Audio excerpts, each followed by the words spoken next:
60s. Nako, ngayon exciting ang show natin. Balik 60s and earlier. Nagsasayaw natin, Jenny.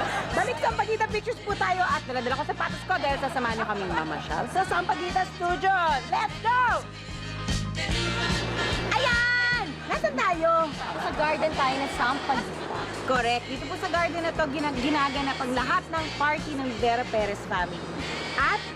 At syempre, dito sa location na to, kung gusto mo ng gubat, may Kung gubat. kailangan nila ng bukid, Bukid siya. kung kailangan nila ng simbahan, Tama. At tayo, sa harap ng simbahan. kailangan Chapel. nila ng garden ng mansyon. Correct. Alam mo, nakapag-shooting ako ng ilang beses dyan sa Rotten Shop. Pero hanggang ngayon nagagamit pa rin talaga ang Sampaguita sa mga pelikula natin ngayon. Correct. Forever na yan, nagagamit natin. Alam ko, kahit yung mga nag-shooting yan, nagagamit pa rin. Punta naman tayo sa ibang lugar pa dito sa Sampaguita. Correct. Mamamasyal pa tayo. Mag-ikot pa tayo. Alika, bilis. Punta tayo doon.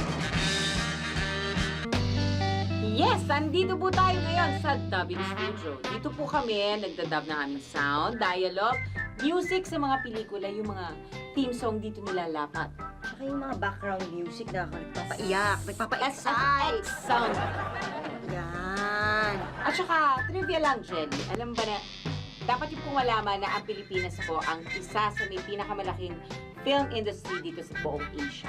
Kita nyo, dapat maipagmalaki natin yan. Kaya supportahan natin ang pelikulang Pilipino. Huwag tayo manonood ng mga pirated CDs. Ay, VCD pala.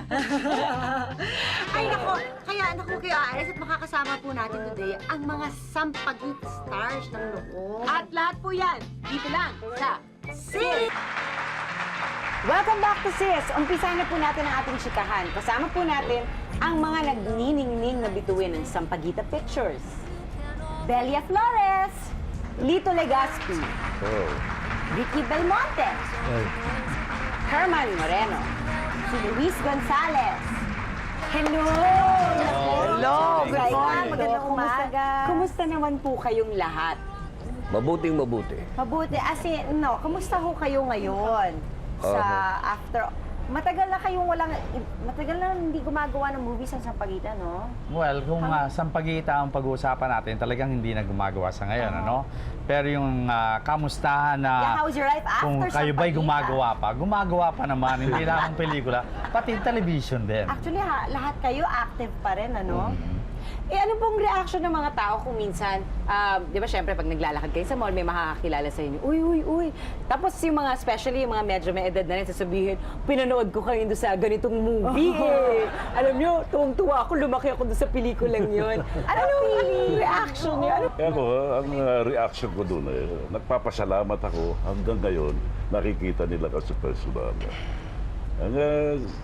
Masaya ako, maligaya ako na nakikilala pa nila ako.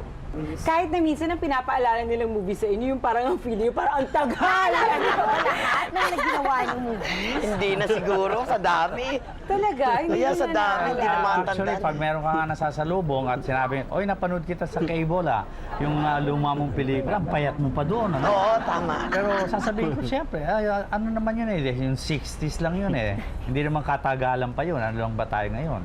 Oh, pero Kuya Jervs, naalala niyo ba lahat ng ginawa niyo? Well, sa dami, hindi mo na maalala. Pero once na makita mo, Ay, oo nga pala. Juanita yun nga pala Banana. yun. Ganun. ganon. Meron tayong Juanita Banana, di ba? Tayo magkasama roon, Tita Belia. Kasama ka rin, no? Ako yung duwende.